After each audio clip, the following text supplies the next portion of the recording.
Good morning dear student, welcome to the way of solution number 1 study channel West Bengal। তো আমি তোমাদের Dutton sir, তোমরা এখন পাচ্ছ জিকে জিএস কিং এই সিরিজের আমাদের মক টেস্ট নাম্বার 8 অষ্টম মক টেস্ট আমরা আজকে নেব। তোমাদের জিকে পার্টে কার কতটা উন্নতি হয়েছে সেটি তুমি এই ক্লাস দেখে চেক করতে পারো। ওকে, তো প্রত্যেকে ক্লাসটি প্রথম থেকে শেষ পর্যন্ত করতে থাকো, কোশ্চেনগুলো দেখো, ভালো লাগবে। আমাদের ক্লাস রুটিন এটা আছে, আমার ক্লাস সকাল 7:30 থেকে পাচ্ছ, নভেম্বরে কিন্তু সেম রুটিনই পাচ্ছ। সমস্ত ক্লাসের নোটিফিকেশন বা লিঙ্ক আমাদের Telegram group, verified Telegram group the way of সলিউশনে পাবে। এবং আমরা পেড কোর্স করাচ্ছি TWS একাডেমি অ্যাপে। এই অ্যাপ তোমরা প্লে স্টোর থেকে ডাউনলোড করতে পারবে, ঠিক আছে? প্রত্যেকে ভিজিট করবে এবং এখানে আমাদের যে সমস্ত ব্যাচগুলো শুরু হয়েছে বা শুরু হতে চলেছে তার মধ্যে নিউ ব্যাচ, সেটা হচ্ছে 11 নভেম্বর থেকে শুরু হচ্ছে। ব্যাচে ভর্তি হতে পারো। যারা নতুন স্টুডেন্ট আছো, কোন ব্যাচে কি ভর্তি হও বুঝতে পারছো না, অবশ্যই কম্বাইন্ড ব্যাচে ভর্তি হয়ে যাও।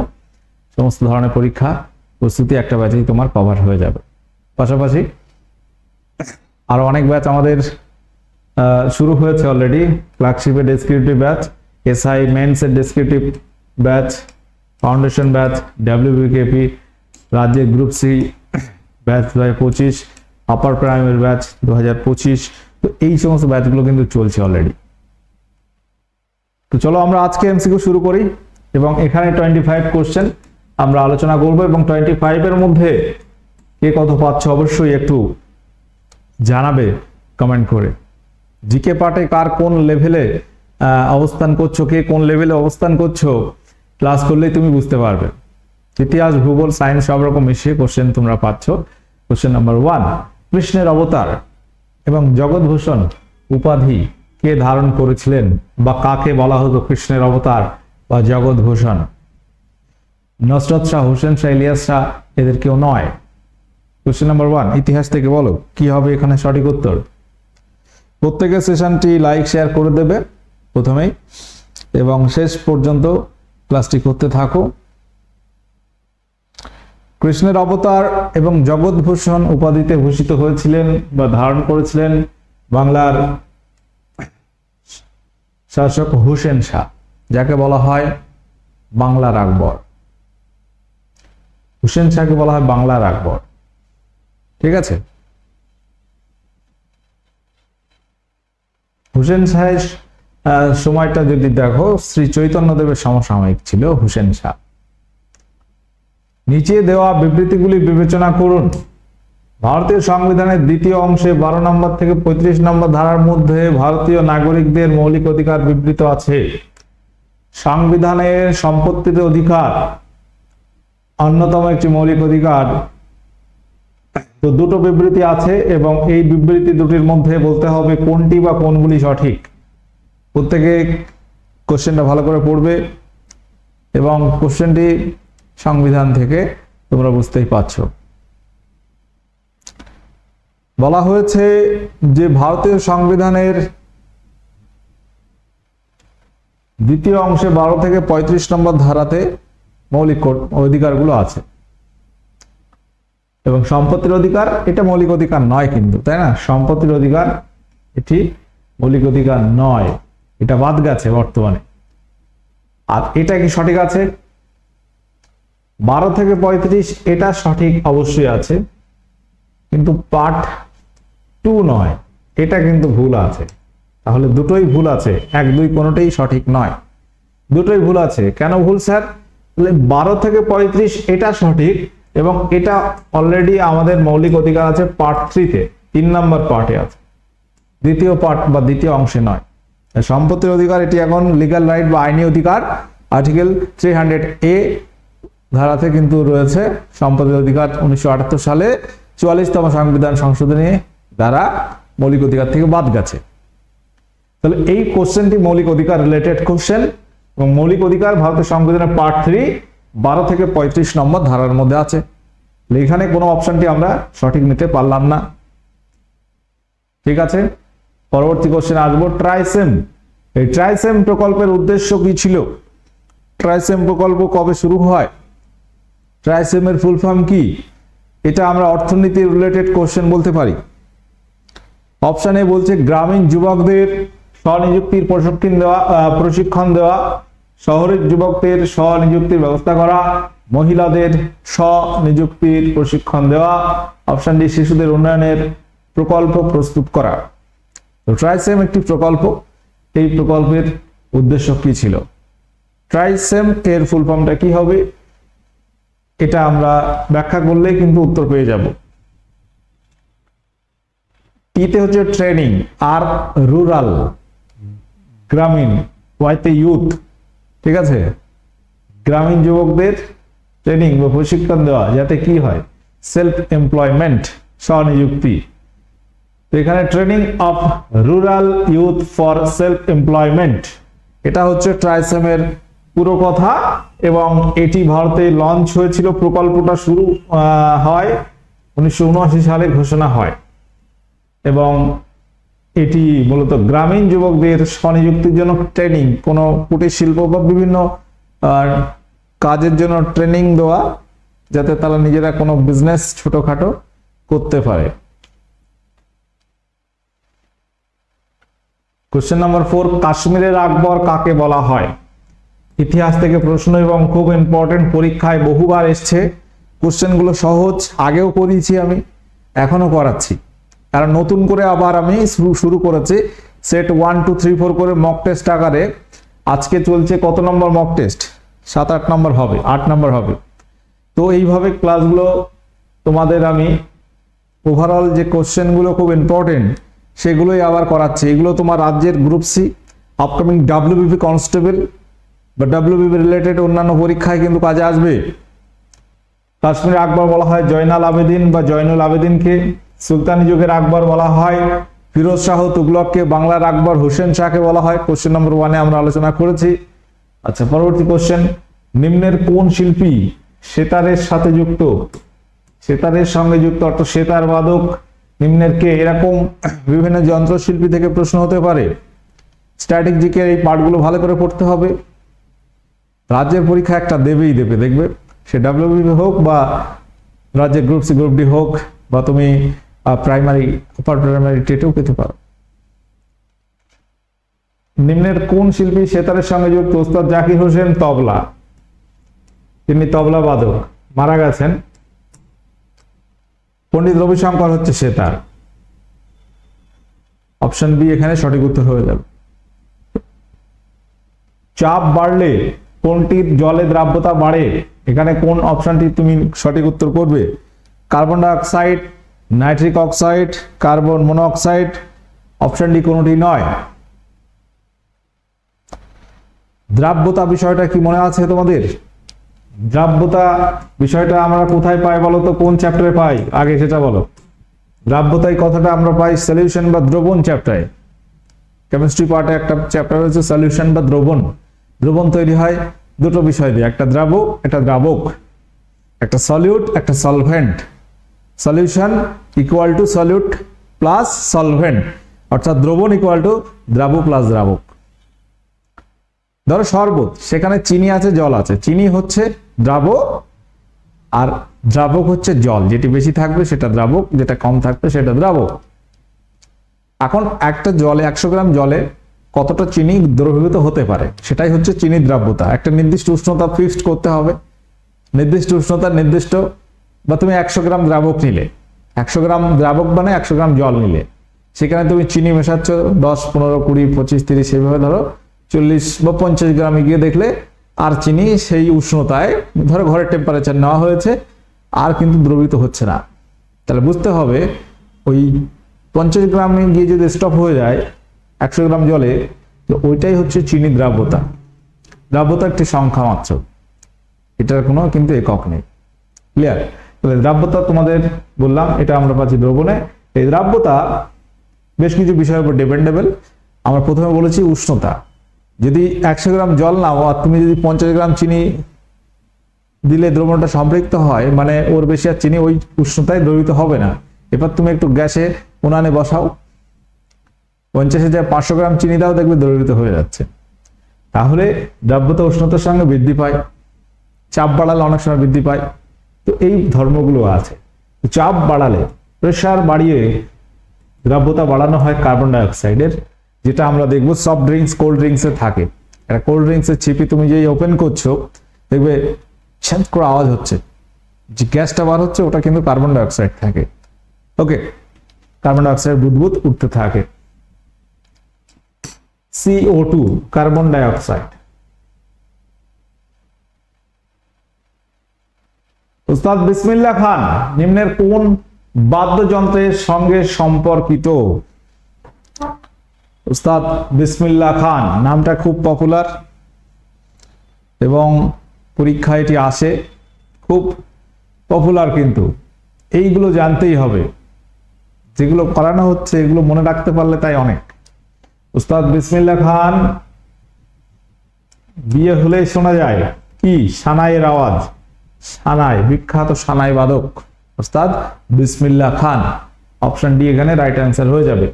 কোশ্চেন নাম্বার 8, বীণা। বীণা একটা বাদ্যযন্ত্র, এতে তার সংখ্যা কয়টি থাকে? বীণা বাদ্যযন্ত্রের তারের সংখ্যা কয়টি থাকে? তো বিভিন্ন বাদ্যযন্ত্রে বিভিন্ন সংখ্যক তার থাকে এবং বিভিন্ন ধরনের তরঙ্গ দ্বারা শব্দ উৎপন্ন হয়, বিভিন্ন ধরনের সাউন্ড আমরা শুনতে পাই। তো মেন কথা হচ্ছে তার কটা আছে এবং কিভাবে বাজানো হচ্ছে, কম্পনটা কিভাবে হচ্ছে, সেই অনুসারে কিন্তু সাউন্ড আমরা পাই। তো বীণা যে বাদ্যযন্ত্র তাতে তারের সংখ্যা কয়টি থাকে? 4টি, 6টি, 7টি, 8টি? বলো এখানে কোন অপশনটি সঠিক হবে? প্রত্যেকে অপশন এ যারা করেছো তোমাদের অ্যান্সার সঠিক হয়েছে, 4টি তার থাকে। মীরার ভজন কোন ভাষায় রচিত হয়েছিল? এই মীরা কে? আমরা ইতিহাসে মধ্যযুগে একটা আলোচনা করি যে ভক্তিবাদ, সুফিবাদ। তো এই জায়গায় এই যে ভক্তিবাদ, ভক্তি শব্দের অর্থ ভজন, ভক্তিবাদের মূল কথা হচ্ছে আত্মার সঙ্গে পরমাত্মার মিলন। আমরা মধ্যযুগে দেখব যে ভক্তিবাদ সুফিবাদ প্রায় সমসাময়িক, ভারতের বুকে খুব জনপ্রিয়তা পায়। ভক্তিবাদটা হিন্দু ধর্মীয় দর্শন থেকে আসে আর সুফিবাদটা ইসলামী ধর্মীয় দর্শন থেকে আসছে। ভক্তিবাদ সুফিবাদের মূল কথা প্রায় একই, ঈশ্বরের সঙ্গে তোমার মানুষের মিলন বা আত্মার সঙ্গে পরমাত্মার মিলন, এই কথাগুলো আমরা বলে থাকি। এবং সেই ভক্তিবাদী সাধকরা কি করতো? তারা বিভিন্ন তাদের বক্তব্য ছড়া আকারে, ঠিক আছে, যেমন কবি রচিত দোহা, হিন্দি ভাষায় 2 লাইনের ছড়া, ভক্তি কথা আর কি, এগুলোই। তো সেখানে মীরা ছিল রাজস্থানের একজন ভক্তিবাদী নারী বা মহিলা। তিনি তার যে বাণীগুলো ছিল সেগুলোকে বলা হতো ভজন, ঠিক আছে। তিনি সেই ভজন বা ভক্তি সংক্রান্ত কথা সেগুলোকে কোন ভাষায় লিখেছিলেন এটা নিয়ে প্রশ্ন আসে। তো রাজস্থানের একটি আঞ্চলিক ভাষা ব্রজ বা ব্রজবুলি, এই ভাষায় কিন্তু তিনি লিখেছিলেন। তো এটা ওই জন্য মীরার ভজন বলে চলে আসে যে কোন ভাষায় লেখা। নিচে দেওয়া বিবৃতিগুলি বিচার করুন। 3টে বিবৃতি এখানে দেওয়া আছে, কোনটি বা কোনগুলি সঠিক তোমাকে খুঁজে বার করতে হবে। প্রথম পয়েন্টে বলছে, 1 নম্বর পয়েন্টে বলছে রাজ্যসভা একটি স্থায়ী প্রতিষ্ঠান। পয়েন্ট 2 তে বলছে রাজ্যসভার প্রতি সদস্য সর্বোচ্চ 2 বছর পদে আসীন থাকতে পারে। 3 নম্বর বলছে লোকসভা রাজ্য তালিকার বিষয়ে আইন প্রণয়ন করতে পারে। এই যে 3টি বক্তব্য আছে, এর মধ্যে কোনটি সঠিক কোনটি ভুল, বা কোনগুলি সঠিক কোনগুলি ভুল? আগে বলো। রাজ্যসভা একটি স্থায়ী প্রতিষ্ঠান, এটা কিন্তু সঠিক কথা। রাজ্যসভা স্থায়ী প্রতিষ্ঠান, বাট লোকসভা স্থায়ী নয়। 5 বছর অন্তর অন্তর লোকসভার টোটালটা চেঞ্জ হয়। দেখবে লোকসভার টোটাল চেঞ্জ হবে, ভোটে যে জিতবে তারাই সরকার গঠন করবে, আর মেম্বার অফ পার্লামেন্ট লোকসভা ওটা কিন্তু চেঞ্জ হবে। প্রত্যেকের ভোট হয়, লোকসভা মেম্বারদের সবার ভোট হবে, কিন্তু রাজ্যসভায় কিন্তু ওই রকম ভোট নেই। রাজ্যসভা হচ্ছে স্থায়ী পক্ষ, যেখানে প্রত্যেক সদস্য সর্বোচ্চ 2 বছর নয়, সর্বোচ্চ 6 বছর থাকতে পারে। প্রতি 2 বছর অন্তর 3 ভাগের 1 ভাগ চেঞ্জ হবে। 3 ভাগের 1 ভাগ করে 2 বছর পর পর চেঞ্জ হয়ে যাবে। ধরো 300 জন সদস্য, কথার কথা আমাদের রাজ্যসভা হাইয়েস্ট পাওয়ার কত, 250 সিট হচ্ছে ম্যাক্সিমাম 250টি, তার মধ্যে 238টি রাজ্য কেন্দ্রশাসিত অঞ্চল থেকে আর তোমার 12 জন রাষ্ট্রপতি মনোনীত হয়। তো এই রাজ্যসভা 250 জনের 3 ভাগের 2 ভাগ থাকবে, 1 ভাগ 2 বছর পরে চেঞ্জ হবে। এইভাবে রোটেশন হয়, একজন ক্যান্ডিডেট ম্যাক্সিমাম 6 বছর কিন্তু থাকতে পারে। তাহলে এই বক্তব্য আমরা ভুল লিখবো, 2 বছর বলেছে। লোকসভা রাজ্য তালিকা, রাজ্য তালিকা মানে যে রাজ্য এবং কেন্দ্রের যে ক্ষমতা বন্টনের কথা আছে, কিছু আছে রাজ্য, কিছু যুগ্ম, কিছু যৌথ। লোকসভা যদি আইন করে করতে পারে, এটা সঠিক আছে। অপশন সি 1 এবং 3 এই দুটো কিন্তু সঠিক আছে। তাহলে 2 নম্বর অপশন মানে পয়েন্টটি এখানে কিন্তু ক্রস করে দিয়েছি, ভুল আছে। কোশ্চেন নাম্বার 11, পঙ্কজ উদাস। পঙ্কজ উদাস বিখ্যাত একজন শিল্পী, সঙ্গীত শিল্পী আমরা বলতে পারি। তিনি কোন ধরনের সঙ্গীতের জন্য বিখ্যাত, কোন ঘরানা?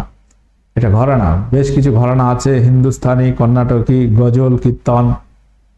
তো এইগুলো কিন্তু আমরা দেখে থাকি, অনেকে এগুলো জানিই না, তবু একটু মনে রাখতে হবে তিনি গজলের জন্য বিখ্যাত। অপশন সি এখানে সঠিক উত্তর হবে। পরবর্তী কোশ্চেনে আসবো, কোন বস্তুর তাপমাত্রা যদি 1 কেলভিন বৃদ্ধি করা হয়, তো 1 কেলভিন বৃদ্ধির জন্য যে প্রয়োজনীয় তাপ লাগে সেই তাপটাকে আমরা কি বলি? আপেক্ষিক তাপ, তাপগ্রাহিতা, জল সম, নাকি কোনোটি নয়? তো এখানে সব এখানে কোন অপশনটি সঠিক হবে বলো?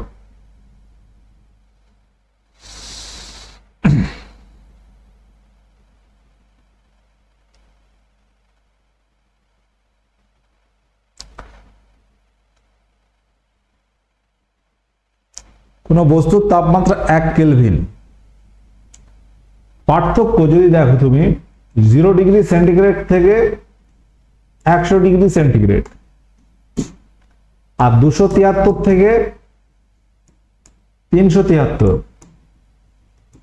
কেলভিন, এই যে গ্যাপ যদি দেখো, এই গ্যাপটা হচ্ছে 100 গ্যাপ, এখানে কিন্তু 100 গ্যাপ। তাহলে কেউ যদি বলে 1 কেলভিন আর কেউ যদি বলে 1 ডিগ্রি সেলসিয়াস পার্থক্য বৃদ্ধি, মানে ওই যে তাপমাত্রা বৃদ্ধি কিন্তু সমান হয়, কারণ এদের গ্যাপটা কিন্তু 100 করেই আছে। তাহলে এখানে কেলভিন বলো, কেলভিনটা আমরা এসআই পদ্ধতিতে উষ্ণতার একক জানি, আর সেলসিয়াসটাকে সিজিএস পদ্ধতিতে ধরি। 1 কেলভিন বৃদ্ধির জন্য যে তাপ লাগবে কোন বস্তু, এখানে কিন্তু ভর উল্লেখ নেই, তো সেটাকে বলা হবে থার্মাল ক্যাপাসিটি বা তাপগ্রাহিতা। তাহলে আপেক্ষিক তাপটা কি? স্পেসিফিক হিট, এর সঙ্গে তাপগ্রাহিতার ডিফারেন্সটা কোথায়? আপেক্ষিক তাপ যখন সংজ্ঞা লিখব তখন আমরা একটা কথা এখানে অ্যাড করে দেব, যে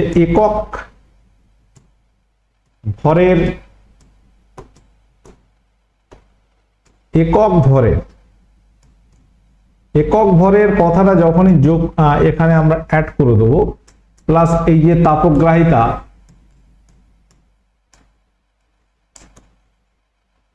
এই সংজ্ঞাটা যখন লিখে দেবো সেটাকে বলা হবে আপেক্ষিক তাপ। এখানে কোনো বস্তু কোনো ভরটা উল্লেখ নেই। একটা পাত্রে ধরো, একটা আমার কাছে বোতল আছে, এই বোতলে কিছুটা জল আছে, এই জলের টেম্পারেচার ধরো এখন আমাদের নর্মাল টেম্পারেচার 27 ডিগ্রি সেন্টিগ্রেড। তো 27 ডিগ্রি থেকে 28 ডিগ্রি করতে কতটা হিট দিতে হবে, তাপ দিতে হবে, সেটাকে বলা হবে ওই জলের তাপগ্রাহিতা। কিন্তু যখন আপেক্ষিক তাপ বলবো, স্পেসিফিক হিটটা বার করব, তখন এই জল আমাকে এইটুকু মেপে নিতে হবে, হয় 1 গ্রাম নেবে, হয় 1 গ্রাম নিয়ে কাজ করতে হবে, না 1 কেজি নিয়ে কাজ করতে হবে। মানে যে কোনো এক একক, মানে কি একক মানে হচ্ছে আমরা বুঝি 1, তাহলে সিজিএস এ যদি আমরা মেজারমেন্ট করি 1 গ্রাম নেব, আর যদি এসআই তে করি 1 কেজি নিয়ে আমাদের কাজ করতে হবে। একক ভরের উষ্ণতা বা একক ভরের তাপমাত্রা, কোন বস্তুর একক ভরের তাপমাত্রা 1 ডিগ্রি সেন্টিগ্রেড বা 1 কেলভিন বৃদ্ধির জন্য যে তাপ লাগে তাকে ওই বস্তুর আপেক্ষিক তাপ বলা হয়। এই ভাষাগুলো একটু খেয়াল রাখতে হবে। তাহলে এখানে আমরা অ্যান্সার করব তাপগ্রাহিতা। যখন ভর উল্লেখ থাকবে না, একক ভর কথাটা থাকবে না, তখন তাপগ্রাহিতা হয়ে যাবে। আর যখন একক ভরটা প্লাস তাপগ্রাহিতার সংজ্ঞাটা তুমি এখানে লিখবে, তাহলে তোমার সেটা হয়ে যাবে আপেক্ষিক তাপ। দুলহস্তি প্রকল্প এটি কোন নদীর তীরে গড়ে উঠেছে? দুলহস্তি একটি নদী প্রকল্প এবং এটি একটি জলবিদ্যুৎ প্রকল্প।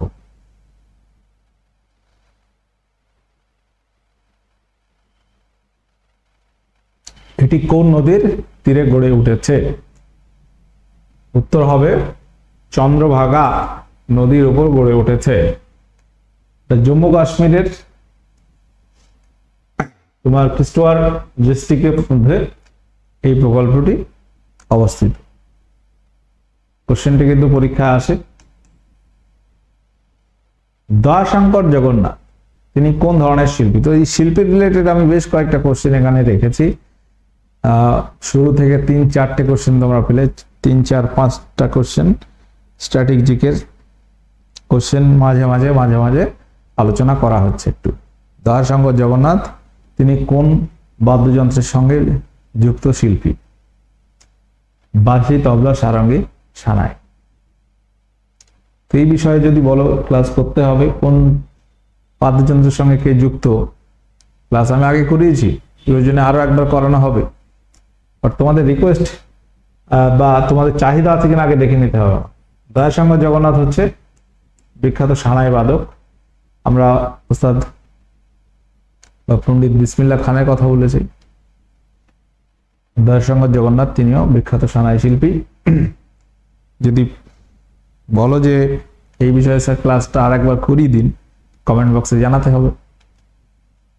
কোশ্চেন নাম্বার 15, কোনটি সোশ্যাল নেটওয়ার্কিং সাইট নয়? এটি কোশ্চেন এসেছিল WBCS 2018-তে। Social networking site, social networking site 9 কোটা বার করতে হবে। LinkedIn, Wink, Facebook, Google plus. Facebook social network site, YouTube social site, WhatsApp. তো এগুলো কিন্তু আমরা as a social network site ব্যবহার করি। বাট এখানে যদি বলো উইঙ্ক, এটা কিন্তু কোনো সোশ্যাল নেটওয়ার্কিং সাইট নয়। ভারতের প্রথম বাঙালি স্পিকারের নাম কি? আমরা একটা ক্লাস নিয়েছি পশ্চিমবঙ্গের প্রথম পুরুষ প্রথম মহিলা, পাশাপাশি ভারতের প্রথম পুরুষ প্রথম মহিলা। এই রিলেটেড ক্লাস দুটি কিন্তু আমি আরো একবার করিয়ে দিলাম গত সপ্তাহে এবং তার আগের সপ্তাহে। দেখবে প্রথম বাঙালি স্পিকার, লোকসভার স্পিকারের কথা বলা হচ্ছে, সোমনাথ চ্যাটার্জি এখানে রাইট অ্যান্সার হবে। বস্তুর উপর, কোন বস্তুর উপর বিপরীতমুখী এবং অসমরৈখিক দুটি অসম বল প্রয়োগ করা হলো, এর রেজাল্ট কি হবে? এর ফলে বস্তুটির কেবলমাত্র বৃত্তাকার গতি থাকবে, কেবলমাত্র রৈখিক গতি থাকবে, বৃত্তাকার রৈখিক কোনো গতি থাকবে না, বৃত্তাকার রৈখিক উভয় প্রকার গতি থাকবে। কোশ্চেনটা কি আদৌ তোমরা বুঝতে পেরেছো? একটু বোঝানোর চেষ্টা করছি। ধরো এই একটা বস্তু আছে, একটা এরকম একটা বস্তু আছে, এখানে কেউ একজন একটা বল প্রয়োগ করলো, এরকম কিছু দিয়ে ঠেললো একটা লাঠি দিয়ে। একজন না, দুজন এখানে বল প্রয়োগ করছে বস্তুর উপর বিপরীতমুখী, মানে একজন এই দিক থেকে আর একজন এই দিক থেকে, কিন্তু অসমরৈখিক। এইরকম কিন্তু বল নয়। এই দুটো যদি যোগ করো একটা রেখা আমরা পাবো, কিন্তু এরকম রেখা যুক্ত বল নয়। যদি সেম বল দুই দিক থেকে সমানভাবে আমরা এরকম প্রেসার দিই একটা বস্তুতে, সে কিন্তু স্থির থাকবে, নড়াচড়া করতে পারবে। দুটো সমান বল, 100 নিউটন 100 নিউটন, দুটো সমান বল। আর যদি সমান না হয় তখন কিন্তু ধরো দুটো বস্তু, এই একটা বস্তুকে তুমি এখানে 100 নিউটন বল দিলে, এটা 100 নিউটন বল প্রয়োগ করেছে, এটা ধরো 200 নিউটন এ বল প্রয়োগ করেছে, তাহলে বস্তুটা কিন্তু এই দিকে সরে যাবে। বল যেদিকে বেশি সেদিকে, যেদিক থেকে বেশি প্রয়োগ করা হচ্ছে সেই বরাবর কিন্তু কাজ করবে। কিন্তু এই যে 100 নিউটন আর 200 নিউটন বল প্রযুক্ত হচ্ছে, এই 200 নিউটন বলটা যদি একটা রেখায় না হয়, এখানে একটা বল প্রযুক্ত হলো, তাহলে কমন সেন্স অনুযায়ী তুমি চিন্তা করো দুটো বিপরীতমুখী বল অসমরৈখিক, ধরো এটা 200 নিউটন বল প্রয়োগ করা হয়েছে, কেউ এদিক থেকে একটা বল দিয়েছে, এদিক থেকে একটা ফোর্স দিয়েছে। এটা কি হবে আলটিমেট, এরকম যখন বল হবে বস্তুটা রোটেট করবে, ঘুরতে শুরু করবে আগে। এবার বল যেদিকে, ধরো এটা এই বস্তুটা এরকম ঘুরতে ঘুরতে ঘুরতে ঘুরতে কোনো একদিকে চলে যাবে।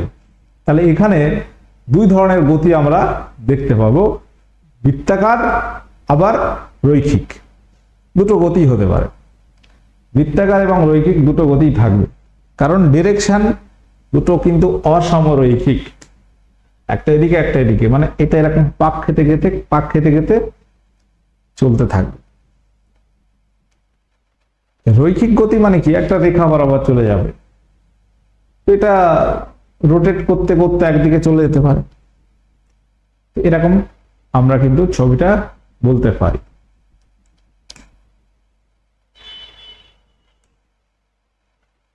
সম্প্রতি অর্থ কমিশনের চেয়ারম্যান কে, বা বর্তমান অর্থ কমিশনের চেয়ারম্যান কে? কোশ্চেন নাম্বার 18, অজয় নারায়ণ ঝা, এন.কে. সিং, অশোক লাহিড়ী, অরবিন্দ পানাগড়িয়া। বর্তমান অর্থ কমিশনের চেয়ারম্যান, 16তম অর্থ commission, Aurobindo Panagariya.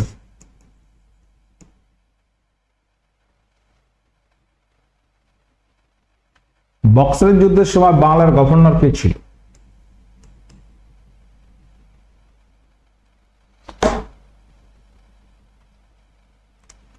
Question number 19, বক্সারের যুদ্ধ কবে হয় আগে বলো? বক্সারের যুদ্ধ খুব ইম্পর্টেন্ট একটা যুদ্ধ ভারতের ইতিহাসে। বক্সারের যুদ্ধ হয় 1764 সালে।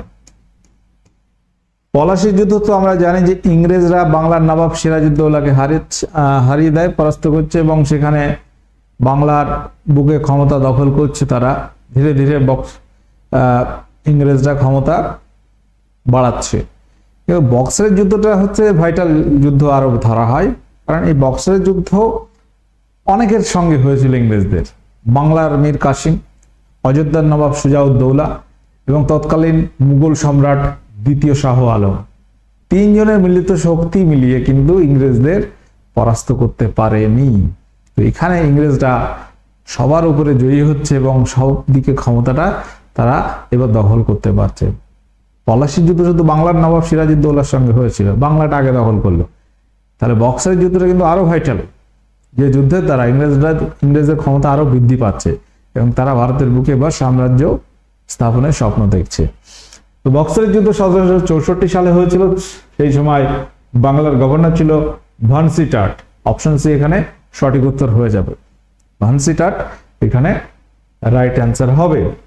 কোশ্চেন নাম্বার 20, ভারতীয় সংবিধানের কোন ধারায় নির্বাচন কমিশন গঠনের কথা বলা হয়েছে? Election commission. ইলেকশন কমিশন বর্তমান ভারতের সমস্ত নাগরিককে ব্যতিব্যস্ত করে তুলেছে নাকি? যাই হোক, তো এই নির্বাচন কমিশন গঠনের কথা বলা হয়েছে সংবিধানের 324 নম্বর ধারাতে। অপশনে সঠিক উত্তর হয়ে যাবে। কোশ্চেন নাম্বার এখানে, আচ্ছা এখানে যে ধারাগুলো আছে 110 মানি বিল সংক্রান্ত, 360 ফিনান্সিয়াল এমার্জেন্সি আর্থিক জরুরি অবস্থা, 356 স্টেট এমার্জেন্সি বা প্রেসিডেন্ট রুল রাষ্ট্রপতি শাসনের ধারা আছে 356তে।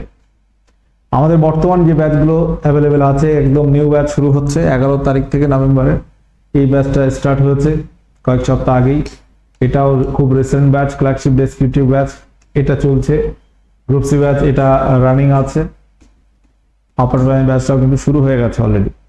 যদি প্রয়োজন মনে করো অবশ্যই যুক্ত হতে পারো, বা যদি মনে করো স্যার আমার শুধু ম্যাথের ব্যাচ লাগবে, বা শুধু জিকে পড়বো আমি আপনাদের কাছে, বা শুধু ইংলিশ পড়বো, বা শুধু রিজনিং পড়বো, তার জন্য কিন্তু আলাদা আলাদা ব্যাচ এখানে অ্যাভেলেবেল আছে। শুধু ইংলিশের জন্য, শুধু রিজনিং, শুধু জিকে, আচ্ছা শুধু ম্যাথের জন্য। কোশ্চেন নাম্বার 21, একজন প্রাপ্তবয়স্ক হৃৎপিণ্ডে প্রতি ঘন্টায় কত পরিমাণ রক্ত পাম্প করে হৃৎপিণ্ড? উত্তর কি করবে এখানে? উত্তর হবে 300 লিটার। অপশন এ সঠিক উত্তর হয়ে যাবে। তারিখি ফিরোজ শাহী গ্রন্থটি কে রচনা করেছেন? তারিখি ফিরোজ শাহী গ্রন্থটি রচনা করেন কে?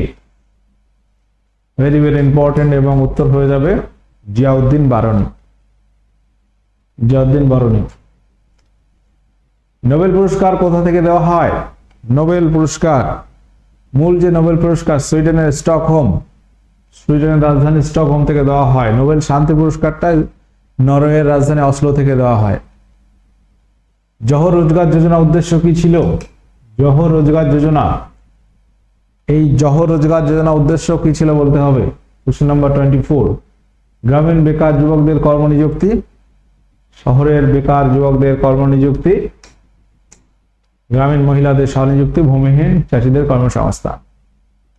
অপশন এ গ্রামীণ বেকার যুবকদের কর্মনিযুক্তি। এটা 1989 সালে এই যোজনা ভারতে চালু হয়। নাম্বার 25, এটা কতদিনের হোমওয়ার্ক ছিল? চালক সংশ্লেষের আলোক দশা সম্পন্ন হয় কোথায়? চালক সংশ্লেষ প্রক্রিয়া আমরা জানি দুটো স্টেজে হয়, একটা আলোর উপস্থিতি আলোক দশা, আলোর অবর্তমানে অন্ধকার দশা। আলোক দশা হয় গ্রানায়, স্টোমায় হয় অন্ধকার দশা। তো এইখানে আমাদের 25 কোশ্চেন এন্ড হচ্ছে। তোমরা কি কত পাচ্ছ আজকের সেটে অবশ্যই কমেন্ট করবে, এবং এটা থাকবে তোমাদের আজকের হোমওয়ার্ক। প্রত্যেকে যারা কানেক্ট আছো এটা তোমরা হোমওয়ার্ক করবে। কে কত পেলে আজকের সেটে অবশ্যই কমেন্ট করে জানাতে হবে। আমাদের ফ্রি ক্লাস পেতে TWS academy the way of solution subscribe করে রাখবে, এবং TWS একাডেমি আমাদের অ্যাপ আছে, এই অ্যাপে বিভিন্ন পরীক্ষা ওরিয়েন্টেড ব্যাচ কিন্তু আমরা করাচ্ছি। প্রয়োজন হলে অবশ্যই তোমরা ভিজিট করতে পারো। তো আজকের সেশন এখানে এন্ড হলো, দেখা হচ্ছে পরবর্তী ক্লাসে। ওকে, টাটা, বাই।